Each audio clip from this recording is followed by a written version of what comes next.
chết kia ở lòng sáng Việt Nam tên nữa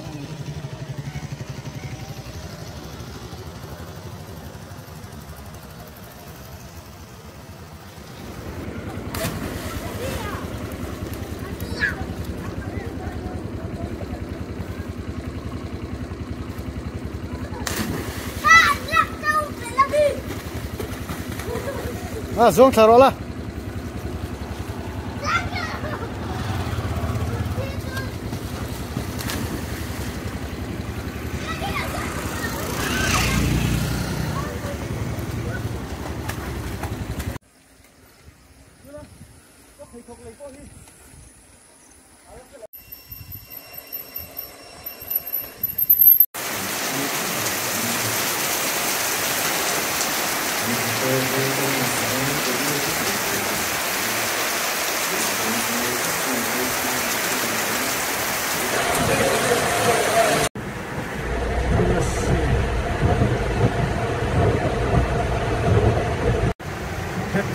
em mà tầm cái gỗ lồng số thế thì họ không mặc rồi có vẻ cũng là họ có thàn chứ tầm nó tục số tầm nó tục cái vàng nó ông mày nó sẽ lâu khi nó nhiều lắm mua là tầm bóc xí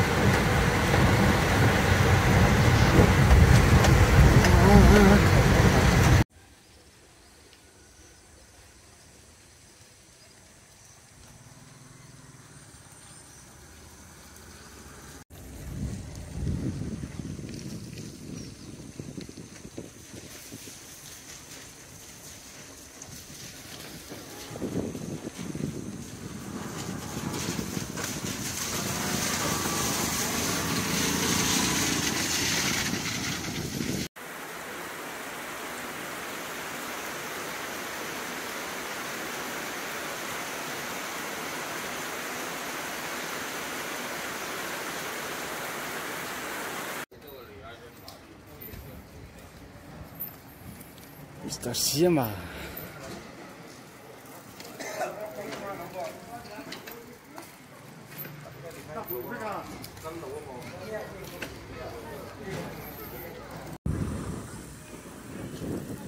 Làm hết sao đâu, có video không chứ?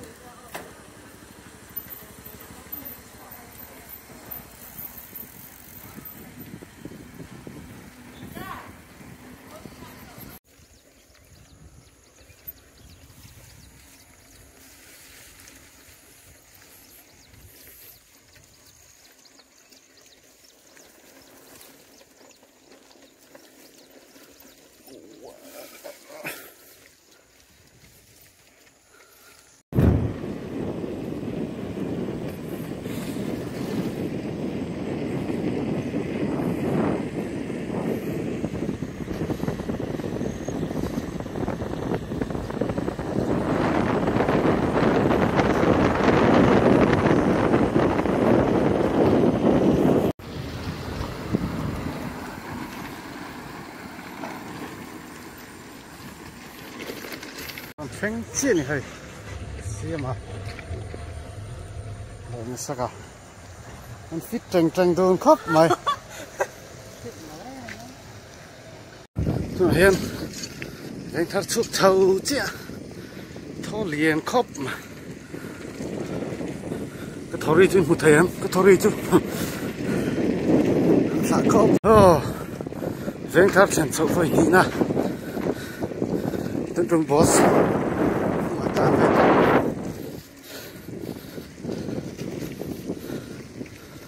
là khóc mà cái hạ đi trên một thềm thế là hiện chắc khả năng trang sầm là han hơi còn tăng mấy cả luồng phiêu lâu đi cùng vang thụ khóc mày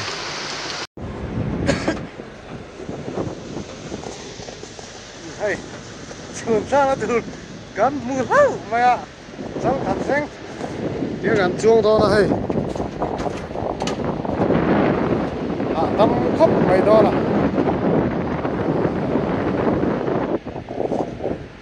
boss pan nui mel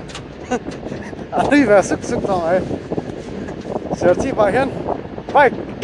cycle ke siam thai pakhat ma lam lawa azar china hian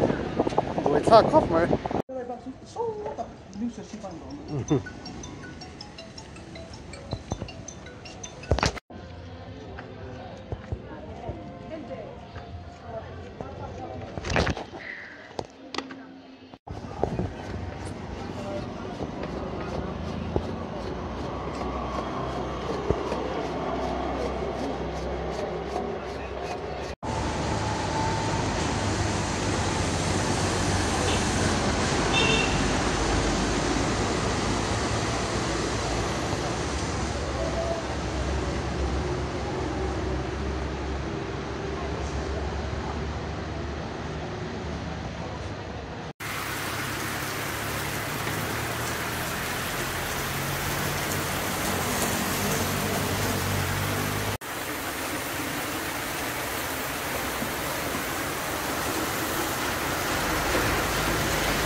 họ tha lúc tục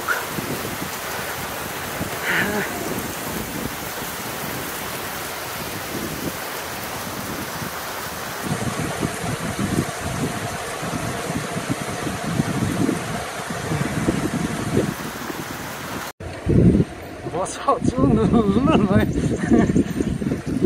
给发起啊！高头那都在的。So,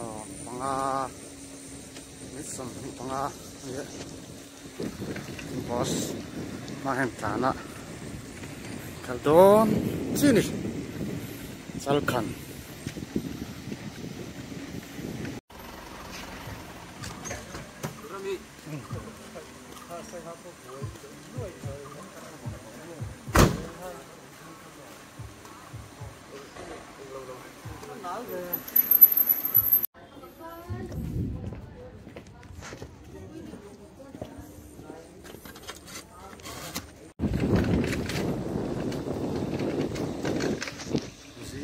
nga na hem si zen pen chan me ka boss mak me ka si sa ko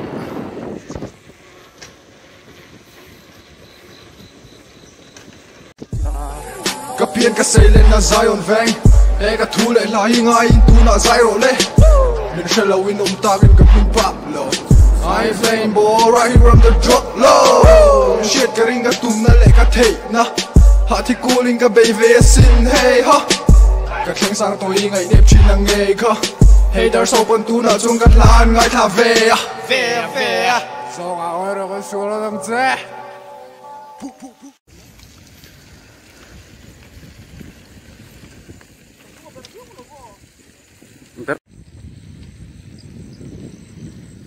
ram lai tui chim ram tan kem som ni lan to ni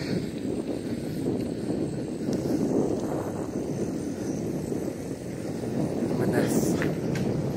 kam kem na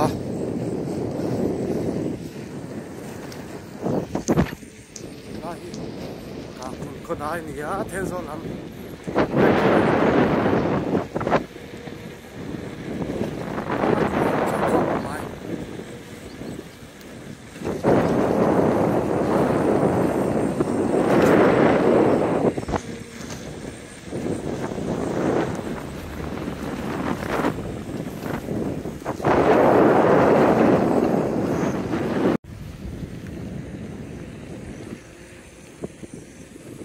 nim vét tao này lại mỏi thấy rộng này.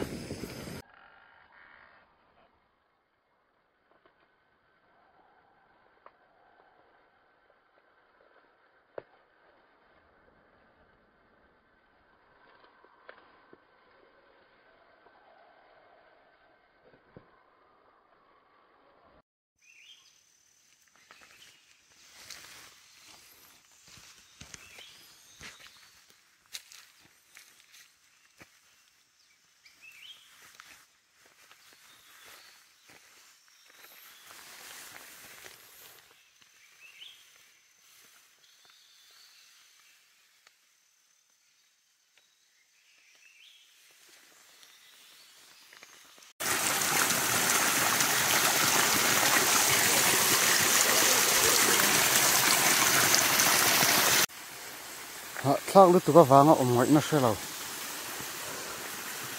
cái gì đỡ bẹt tọ mày anh tự nhiên tụi nó sao vậy chị đài đó này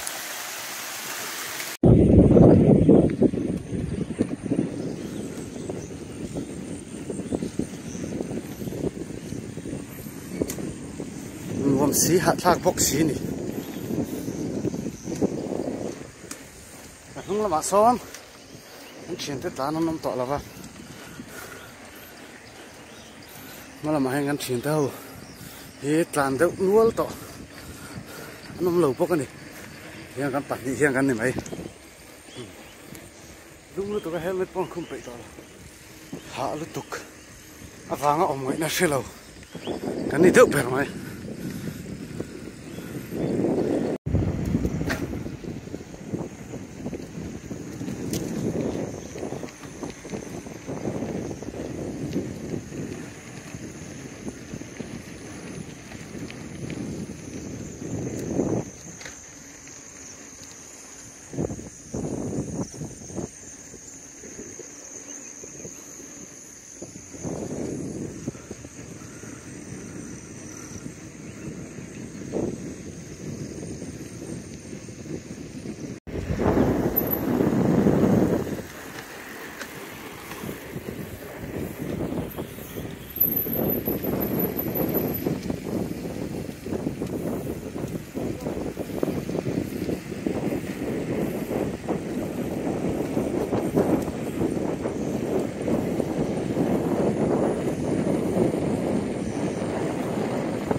Right.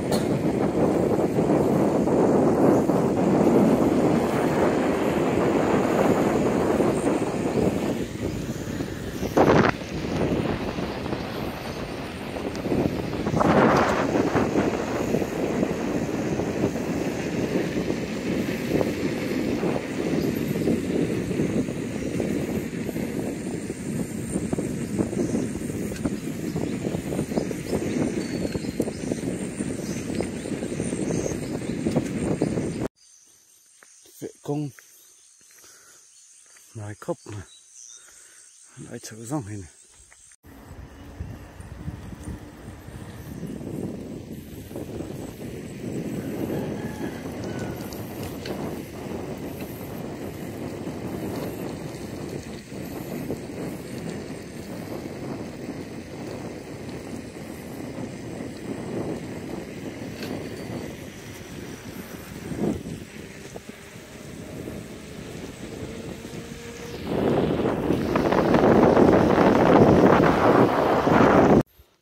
Hiện hay là vậy vâng mà xong ạ đồ xịt tràm trốn theo khi lại khiến ông mà vàng khóc mà vâng mai là rèm đỡ hết to này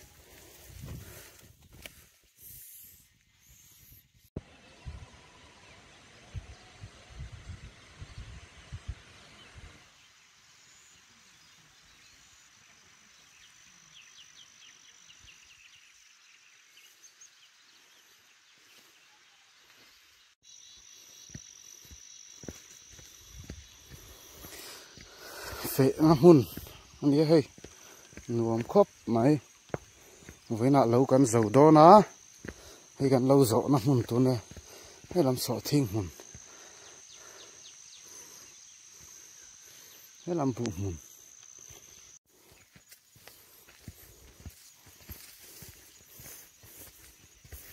tụ man là pal lâu như gì ngà mà là hụt thụ nghe mày akal mà sợ video câu lăng ra